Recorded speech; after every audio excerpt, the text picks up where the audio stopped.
RPM planning is a way to maximize the results of your life and maximize your sense of fulfillment and joy. It's both. In order to do that, we got to change what we focus on from the question of what do I have to do to what's my outcome? What do I want? What's most important to me? What's the result I'm committed to getting? That one change will change completely how you respond in your life, because it'll change you from focusing where everyone's demanding your attention or what you're afraid of or what might give you pleasure in the moment to what's most important to you. And those, by the way, are the three things that get our focus. If we don't discipline ourselves, what gets our focus? Something we're afraid of, something will give us pain. What's the second thing that gets our focus? If we don't pay attention. Something will give us pleasure. It's like, you know what, I'm so stressed out. Oh, that chocolate's looking good. Oh, that, I'm going to go over to have my little coffee, my smoke a mocha doka cream, this thing and that thing, and I'm going to escape for a few moments. Because the focus is how to feel good. How to not feel bad, how to feel good. What's the third thing that gets your focus? Other people's demands. Where do they come from today? Where do you get other people's demands? Only face-to-face? See, you used to have that one handled, right? Okay, well, I know they're coming down the elevator. I'll go over here.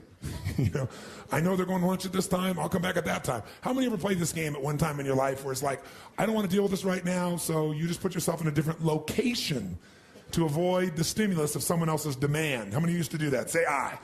Does it work anymore? No. They're instant messaging you. They're emailing you, right? They're everywhere. Right? There's triggers in every way for this to occur. Pick up the phone and call you, and where's the phone now? In your pocket. And by the way, if you're not there, they left you a voicemail. You got another job answering your voicemail. Think about it. So today, it's pretty hard to avoid the demands. It's not necessarily there are more demands. It's just that we're accessible to more demands. And if you don't know what you want, and you don't know why it's a must for you to achieve it, and you don't have a plan, I can promise you something. You're going to fit in everybody else's plan. And you're going to wonder why you're stressed. And you're going to wonder why I'm not fulfilled. What is time? How do you know when it's a long time, or how do you know when it's a short time? It's not because it's 10 minutes or 10 hours. How many have been in 10 hours and time flew because you loved what you're doing, didn't have any sense of time whatsoever? How many have had that experience? Say aye. How many have had 10 minutes feel like 10 years you want to kill somebody to get out of the situation? So what is time? Time is emotion. Got to remember that. Time is emotion. What you're really managing is emotion. Another word for that would be meaning or fulfillment. Focus is power, but you got to take it. Take it back. Take back that power.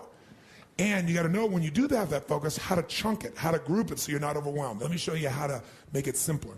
When mass information is coming at you, you get overwhelmed. Most of us are great deletion creatures. We delete most of life. Right now, there are millions of things around you could be focusing on, thinking about, giving meanings to, making decisions about what to do. Millions. Right now, you could be focusing on the blood rushing through your left eardrum or the feeling of your skin against your body. But most of you delete that. You don't even think about clothing against your skin until I mention it, or your heartbeat. Most of the universe you've deleted because you go crazy if you try to think about it all. Because human beings have a limited amount they can focus on at one time. And most of your stress is because you're thinking about too many things at once.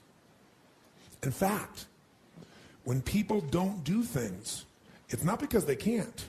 It's not even because they don't want to. It's because of the way they are focusing on what I call chunking things. When people don't follow through, here's what they do. I'll give you an example. Who here believes exercise is very important, but you don't exercise regularly? Let me see a show of hands. Raise your hand. More hands than most of us want to raise our hand, right? Now, who here really focuses, or I should say exercises regularly? Raise your hand. Regularly. Okay, great. Who here does not exercise regularly even though you believe it's important? Just be truthful. Okay, great. So let's see what the difference is here. A person who does not exercise regularly, I want you to raise your hand and I want you to tell me why you don't exercise regularly. Be truthful. Okay? Yes, sir. I don't have the time. Now, is that true? He even knows it's not true. He's going to answer you first. No. But it feels like he doesn't have the time because time is emotion. And he's got so many other things he is focused on getting results in that adding this to the list seems like a lot, right? And the other things are very important to him, like his business. I don't have the time. He has the time. What's the real reason he doesn't do it? Because of the way he thinks about exercise. When he focuses on what it would take to exercise, he does it very differently than someone who follows through. When you think about exercising, what's involved? At the moment, about mile 14 of the London Marathon. Quite painful. Okay, he starts thinking about, I got to get to mile 14 of the London Marathon, and that even the thought of trying to get to the 14th mile, much less the 25th mile, is like beyond my imagination right now. So he's what I call over-chunked. He's not thinking about what he wants. He's thinking about what's painful. You just saw a perfect example. He's not even thinking about victory or succeeding. So the chance of him following through on something that he associates major pain to, when he can do something else right now he can feel competent or successful at, his chances of following through are very limited. How many will follow that? Say I. His focus is on failure. His focus is on pain. That's why he isn't following through. Okay? He's also focused on the 14th mile of a marathon rather than today's workout. Which one seems more daunting to you? So when you think of what it, and here's also what he's thinking about. He's thinking about the process, not the outcome or result he wants. And when you think about what it's going to take to do something, usually it takes a lot and you're not going to want to do it. So he's overchunked himself. He's trying to eat the whale whole without taking any smaller bites. And it seems too big for him, so he says, well, I'll do it when? Later. As my Australian friends would say, later. Right? And of course, the problem with doing it tomorrow is when you get to tomorrow, tomorrow is today, and tomorrow never comes. So, and you keep promising yourself. By the way, what does this do to you emotionally when you keep breaking your own promises with yourself? Or you keep failing to do things that you know are important? Does it increase your level of certainty and confidence? No. What it does is it erodes it. And when you erode confidence in one area, believe it or not, it affects the other areas too. Do you believe me on that? Don't believe me. What about your own life experience? Maybe not one area, but it starts to be multiple areas. It sure does. Another reason why somebody doesn't exercise or do anything is because they don't just chunk it too big, they chunk it in too many details. I'll give you a perfect example. So I asked somebody one time, I said, okay, how important is exercise? Oh, exercise is extremely important. Really? Okay, good. And tell me, why don't you exercise regularly? Well, I just don't have time. Okay, everybody gives that answer. That sounds wonderful. So tell me though, don't tell me about how much time you don't have. Tell me this. When you think about exercising, what do you think about? Which is a way of saying, what do you focus on?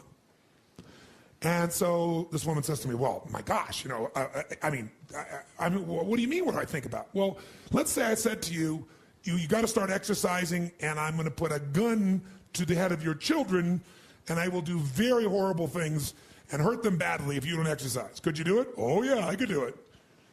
You know, if some mafia person came here and said, I'm going to kill your children if you don't exercise every day, how many think you could find a way to exercise every day, no matter what your time constraints may be? So remember this. Remember this. Change is never a matter of ability. It's always a matter of motivation. I'll say that again. Change is never a matter of ability. It's always a matter of motivation or drive, having strong enough reasons. If you got a strong enough reason, you could figure out the time, couldn't you?